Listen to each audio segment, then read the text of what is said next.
Welcome to the Fantasy Forecast with Grindberg and Bigz. We are making champions. Today is the first day of the MLB season 2024, and you are here with two Giants fans. This is the Fantasy Forecast with Grindberg and Bigz.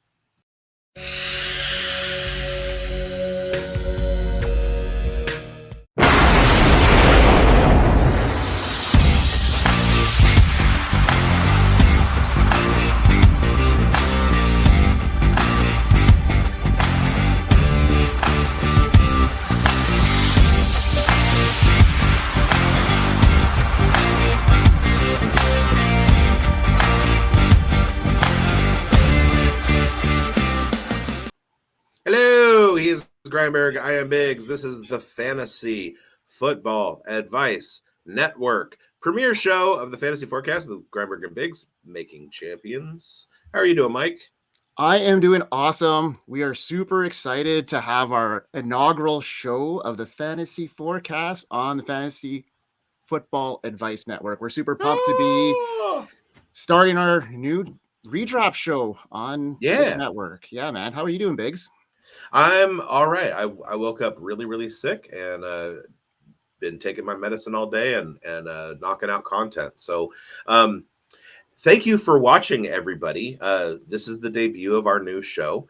This is our debut on our new network, Fantasy Football Advice Network, hosts of main sponsor for the Fantasy Football Expo. So if you've got a burr under your saddle in August, go check out the NFL Hall of Fame in Canton, Ohio, and check out the Fantasy Football Expo. Get some swag, play some play some poker, drink some drinks, things like that. We will be there, and we'd love to chat with anybody. But let me get into real quick a little bit about this show and what it's all about. Basically, Mike and I are what we call degens. We're degenerates. Mm-hmm. We run anywhere from 30 to 50 fantasy football teams in all different kinds of formats, from dynasty to best ball, redraft, play Scott Fishbowl, big tournament. We, do all kinds of stuff. And so we have shows that are out there in the fantasy football content space, and they typically are focused on sort of your fellow degenerate fantasy football players. Right now is rookie season. We're getting ready for the draft. Rosters are changing, personnel and everything. But what we wanted to do with this show was we wanted to focus on the more public games, the ESPN games, the Yahoo Fantasy Football League games, CBS Sports, NFL.com, the redraft leagues where you draft a new team every year, play against your family and friends, play with coworkers, things like that. So we're going to be here every week. We're going to have a couple of shows. Going to be short, 7 to 15 minutes, whatever. Sometimes longer. We're going to do shorts. So we'll have like little 1-minute shorts, kind of like on TikTok. And we'll even be doing that over on TikTok. We're going to have some live streams. And basically what we're here to do is help you build championship fantasy football teams like we have. So there are a couple of things before we start. Like I said, we're degenerates. We play lots of fantasy football in many different formats. If you're like us, if you're a degen too, this content may not necessarily be for you. Our personalities, on the other hand, we would love to have you in, get like live in the comment section, come watch our live streams, things like that. We want all the eyes on our product as we can get. And hopefully we can uncover some gems for you, even if you're, like your head is normally in the analytical space. This show will not be for dynasty or best ball players necessarily. Stick around with us. If you're a more casual player in, like I said, the ESPN or Yahoo leagues, play with your family, your friends, your coworkers. We are your professors, Dr. Grindberg and Dr. Bigz. So that's the first thing out of the way. Second thing, sometimes we get stuff wrong. We're not here to say that we're experts and everything that we say is right and it's gospel and blah, blah, blah. Sometimes we get stuff wrong.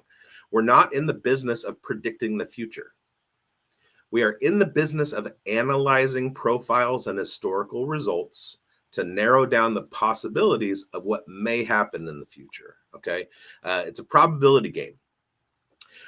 A perfect example of that is trying to predict injuries. Nobody can predict injuries. A couple of years ago, Christian McCaffrey was far and away the running back one. He was the guy that everybody was taking real early. And he got hurt. The next season, everybody said, oh, he's an injury risk. So take this guy. And so everybody drafted somebody else, and Christian McCaffrey dropped in drafts. And what did Christian McCaffrey do? He was RB1 to finish the season. So you can't predict things like that. That's not what we're here to do. We're here to, talk about probabilities and stuff like that. Finally, since we're here for you, and we want to make you a better fantasy football player, feel free to reach out to us in the comment section, on Twitter, get on Fantasy Football Advice Network, create an account, get into the chatter and stuff like that. And we'll answer any questions that you have. We'll explain anything.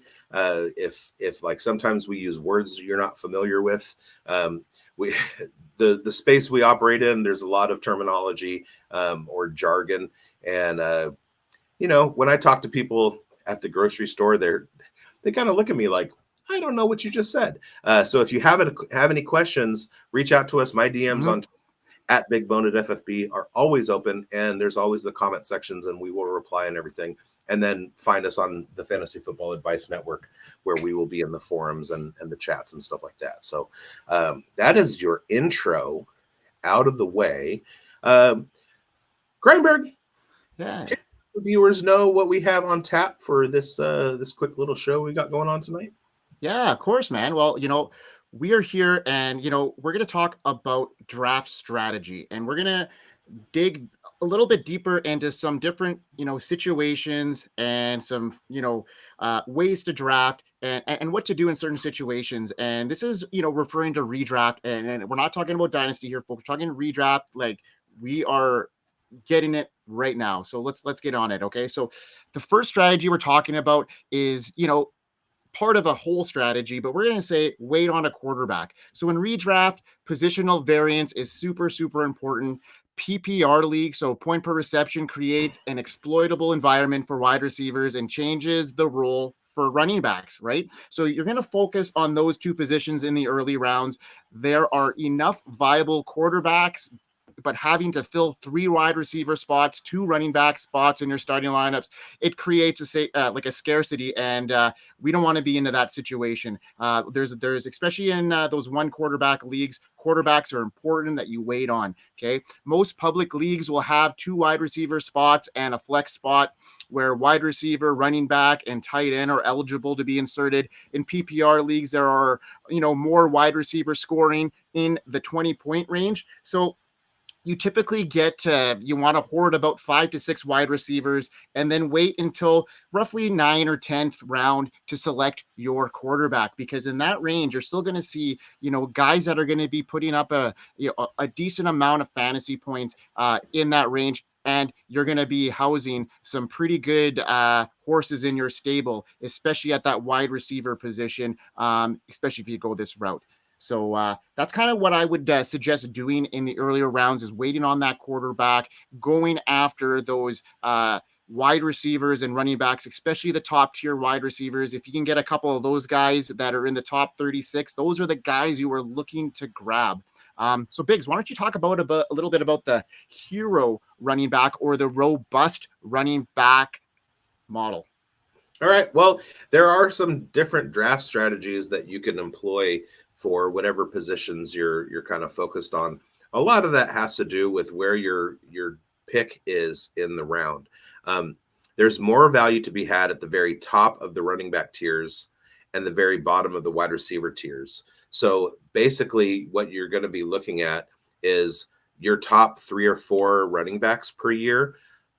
In the hero RB design of team building, you're going to want to grab one of those early. So if you know that the first 6 picks are going to be a high value quarterback, a Justin Jefferson, things like that, we're going to be looking for a Bijan Robinson, a Brees Hall, somebody who has a really high floor and a really high ceiling, is going to be getting a lot of carries throughout the year, is going to be able to catch the ball throughout the year. And we want to just kind of solidify that that spot in our roster build. Hero RB is basically taking that with your first pick, taking one of those couple running backs that is available. A robust RB, robust running back build, is one where you are focused on those top 10 running backs and you take them as early as possible. So, like I said, Brees Hall and Bijan Robinson are pretty much the two consensus top running backs this year. They will insert themselves into your first round targets. You have other guys who historically have scored well, like your Derrick Henrys, your Josh Jacobs. They make up the next tier. Jahmyr Gibbs, I would slot in there. And then if you're picking in the top 5, you'll want to use the hero RB approach and take one of the top 2 running backs. Pair him with a wide receiver when your pick comes back around. Hero running back is also good in the last 4 drafts. If you see like Patrick Mahomes, Josh Allen, they're all taken in the first round. Jalen Hurts, Justin Jefferson. This means that a top wide receiver has fallen to you, and you can pair that first rounder with a top running back with your second pick. So, like, say you're picking out of the 12 spot or the 10 spot in a 10-team league, and Brees Hall is available for you, and so is CeeDee Lamb. Go ahead and take those 2. That'll be your hero build. Yeah. Robust running back is similar, but you target a top scoring running back with your first pick, but then you take another one with your second. That, of course, works best at the back end of the draft slots. It's going to be a while before your pick comes around again, so you're going to see a lot of wide receivers taken, but you can't panic. There are a lot of wide receivers to be had. After that first round, the variance kind of goes away. You don't have the high scorers like Jamar Chase and Justin Jefferson anymore. So a lot of guys kind of like slot themselves within, varying degrees of better.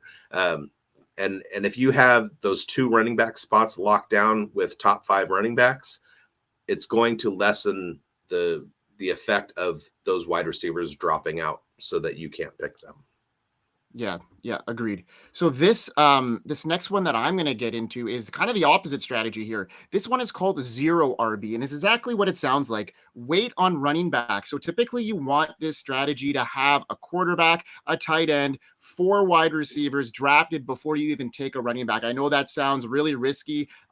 It's a strategy that has been known to work really good in, big tournament play like best ball.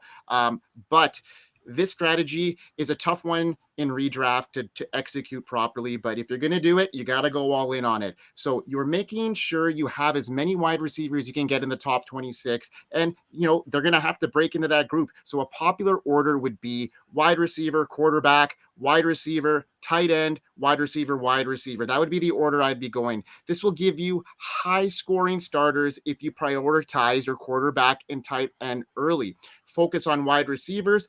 Who are the wide receivers ones on their team, and their ADP hasn't fallen too much. So guys like AJ Brown this year, Stephon Diggs, Michael Pittman, and Terry McLaurin, they're kind of going under the radar right now. They've lost a little bit of value for one reason or another, but they're still the number 1 guy in their offense. So those are the kind of things you're going to look for. And then you're also going to look for lower guys on the depth chart in high volume offenses like a Deebo Samuel or a JSN or a Nico Collins. When you're at the point of that and you're set at quarterback and tight end and the stable is full of wide receivers, your league mates will be scrambling to fill those positions, and then you start pegging off those running backs. Start with those rookies, those guys in, ambiguous like backfields, the handcuffs, the pass catchers, the guys in committees. These are the guys you want to plug in there, because at any given stage, there could be a running back in the season that goes down, and those guys plug in and immediately gain the value and help catapult there. So you're going to have about 4 or 5 guys are going to be in and out of your lineup all year in the running back position, and you never know. You might even catch a break and get an injury and then have that one of those guys start for the rest of the season. So that would be one of the strategies there with the zero RB. Right. And those of you who don't have a long history in fantasy football, even some of you that didn't play last year, if you look at who the running backs that started the season and then you look at the running backs that filled out the season, you have guys like Ty Chandler, Devon Achan, Raheem Mostert. These guys didn't start off as the RB1 on their team, but they finished that way. And so if you're taking those guys later on, you're stocking up on the wide receivers that are actually going to play throughout the whole year and score you a lot of points. And then you're banking on second half of the season, these running backs coming into their roles and really helping you out. So I also want to talk about tight end, and Grindberg mentioned tight end, and for me, historically, tight end has been the single most frustrating aspect of fantasy football. In fact, I've created leagues that have no tight end specific position. You can roster a tight end and slide them in, but you don't have to have a tight end. And the reason for that is because at the tight end position, you're in a 10-team league or a 12-team league, and only those top 6 or top 8 tight ends are really scoring enough points to warrant taking with an earlier draft pick, because your wide receiver 4s are going to be scoring more than your tight end 2s. So if you spend the draft capital on a high tier tight end and then they don't produce, you feel like you wasted a pick because you could have taken somebody else earlier. That's the other thing, is the variance between those top 6 and then the middle 12 is very, very small. And what we've found out over the years is that employing a strategy of streaming tight ends, you can pretty much make up for any lag in points from the tight end position. You look at matchups every week and you drop the tight end that you have and you pick up a tight end that's on the waiver wire. Traditionally, I like to take a tight end with my last pick in the draft. And then as the preseason goes on, I might make a move here or there. And I do that until maybe one of them turns into David Njoku and completely goes off the map and scores a lot of points. So there was a combination of lack of reliability and top tier scarcity. It's always been hard to find a tight end after the top 6 that you could count on consistently. And so I started streaming. That's basically why. Now we are in a different era of tight end. So traditionally what happened was you had a tight end who would come into the league as a young player right out of college, and it would take them 4 or 5 years of learning blocking schemes and things like that before they kind of progressed into the fantasy relevant pass catcher area. Now what we're seeing is guys who are coming in, they're less of a tight end and more of a very large slot receiver. They create a mismatch for linebackers because they're faster, and they create a mismatch for cornerbacks because they're bigger. Guys like Sam Laporta, Dalton Kincaid, Luke Musgrave, Jake Ferguson, those guys have been around for a couple years. Darren Waller a few years ago was kind of the prototype for that. Just a real matchup problem for people. And the teams weren't expecting them to have to block, so they're able to blossom a little bit quicker. That means 2 things. Number one, that means that Sam Laporta, Trey McBride, this year, those guys are going to be higher draft picks. But it also means that there are going to be other guys who fall into that role and dilute the scoring in the tight end field anyway. So employing the tight end streaming strategy is still going to hold, because basically you're diluting the points pool out of the tight end position. So if you wait on a guy and take him with your last pick, and then you're doing matchups every week, those guys are going to be scoring just about as many points as even these new tight ends, because those new tight ends are going to be streamed also. So that's my tight end rant. Yeah, and they're going to be guys falling in the top 12 that are going to be equally scoring. You know, like the guy between the 5th and the 12th spot are probably going to score very, very evenly. And you're going to see a guy like an Evan Ingram too, who's fallen out of the top 5 for one reason or another because of these young guys, and still is going to get hyper targeted. So you're going to see some guys like that are going to fall down, and you're going to easily be able to pick them up and get good value there. So I love that strategy, Bigz. The next one we're going to talk about is not really a strategy. It's just being flexible, because you got to go into a draft and you got to be flexible. You know, the most important thing early. So the key to drafting is finding market inefficiencies. So you want to exploit value wherever you can. So when everyone is drafting one position, you're free to snag the best player available at other positions. So if you go into the draft with a plan, it could be easily subverted by draft conditions. And that happens so frequently. You know, you hear those situations where you're sitting in a draft room and, you know, like a guy goes off the board and you hear 3 guys go, and it's like, yes, that's the type of thing. There's a run on running backs. Exactly. And it's like, oh, that's my guy. That's my guy. And then you're like, you have to pivot. So you got to be able to pivot, and you got to know where the market is going and what the people are doing ahead of you. You got to learn where they're going to be drafting next. If you see a guy that's got a quarterback already and you're waiting on one, you know, you can see value there, and you can kind of be a little bit predictive there. So these are some of the things that you got to be flexible with. You have to deal with those runs.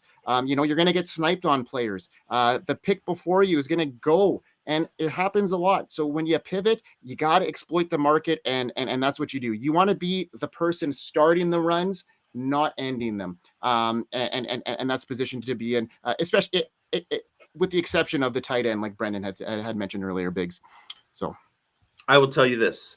One of the most fulfilling aspects of a draft is when you take a player and you hear, God damn it, because you sniped somebody. And one of the most frustrating things is when somebody is in your queue and you're like, oh, just one more pick, and then he's mine, and then he gets taken. I love hearing the anger when I snipe people. But here's the thing. If I get sniped, I don't let it show. I don't tell people. I don't say, oh, you sniped me. Because when somebody tells me that I sniped them, I get big-headed about it. When I get sniped, big-boned, I will not let them know, because I will not let them have the pleasure of knowing that they disrupted my game. And then I pivot. I go with somebody else. That's one of the things is pre-draft preparation. So you want to decide on a plan for your team build. This is based on the league settings. Is it PPR, points per reception? Is it half a point per reception? Is it no points, or is it no PPR but standard scoring? You want to look at positional scarcity. You want to decide on your skill position priorities. Are you going to do a hero RB? Are you going to do a robust RB? Are you going to do a zero RB? Are you just going to stack wide receivers? That kind of thing.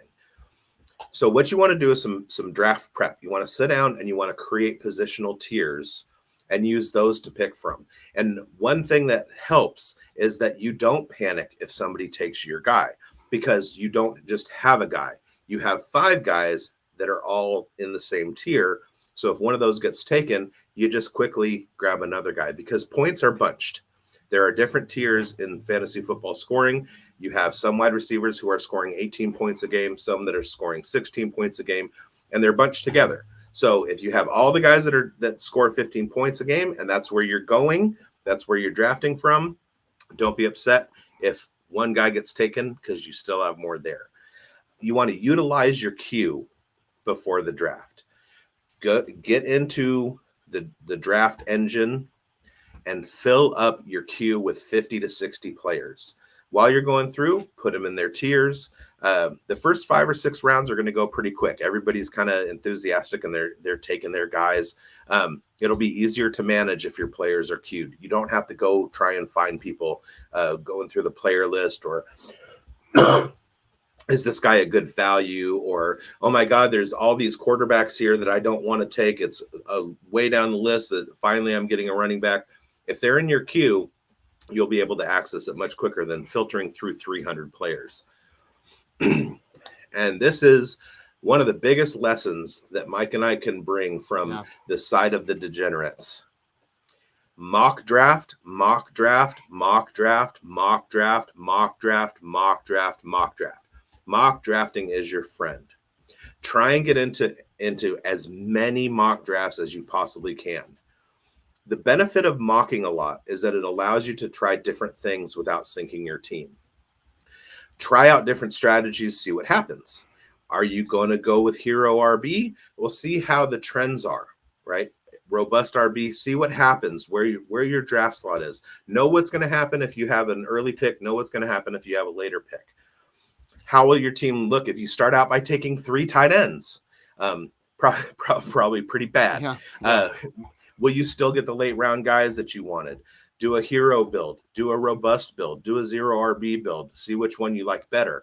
When you're finished, look at your team roster and go, okay, I think this one is the winner.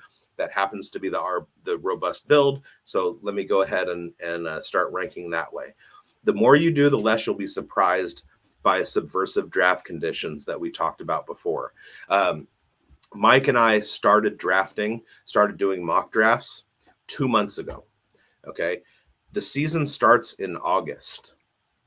By the time the season comes around, we will have been doing mock drafts and getting a read on all of the different trends throughout the off season for 8 months.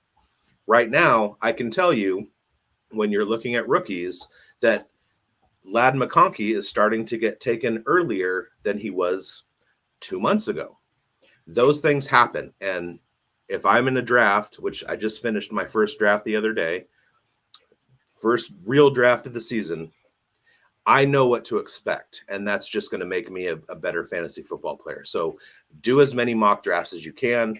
It'll help you learn the names. It'll help you learn the tiers. It'll help you learn the strategies. It'll help you learn how to pivot and stuff like that. So that's the best advice that we can possibly give is practice, practice, practice. That's how you get to Carnegie Hall.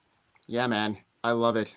That was a great first episode. We went over some really, really important stuff in draft strategy. It's a lot to it's a lot. And it's great. It's going to help you. It's going to help you win that championship. And that's what we're here to do. We're here to build championships for you, the viewer. So please hit us up. You know, we're new to the Fantasy Football Advice Network, and we are here to give you advice. And that's what we want to do. We want to help you win. So feel free to reach out and get on our platform, because that platform is amazing. You're going to find all our podcasts on there. You're going to find all the written content. You're going to find a Discord within that platform. So it is a great thing, and you're going to have us at your disposal. You ask a question on that Discord, we will be in there answering it. So just tag us. So Bigz, you want to end this show off for us? Well, I was just going to add, feel free to go ahead and watch this video 2 or 3 times. Pause it when you need to. Take notes if you have to. Especially if if you're not super experienced as a fantasy football player, because there's a lot of little intricacies there that might take some practice and some time getting used to. But other than that, go ahead and like the video, subscribe to the channel. Hit the notification bell so that next time we put out an episode, which is going to be really soon, because we're recording episode 2 right after we finish this, you'll get notified every time we drop something. Comment in the comment section. Feel free to message us out in the wild. We're here for you, and we're here to engage and talk to you and answer questions, and maybe even create a listener league as we get closer to the season. Totally. And you'll be mock drafting with us. So if you want to become part of that, we will start looking. All right, folks. Thanks for joining us for the first episode of the Fantasy Forecast. Have a good night, everyone. Cheers. Hope you win.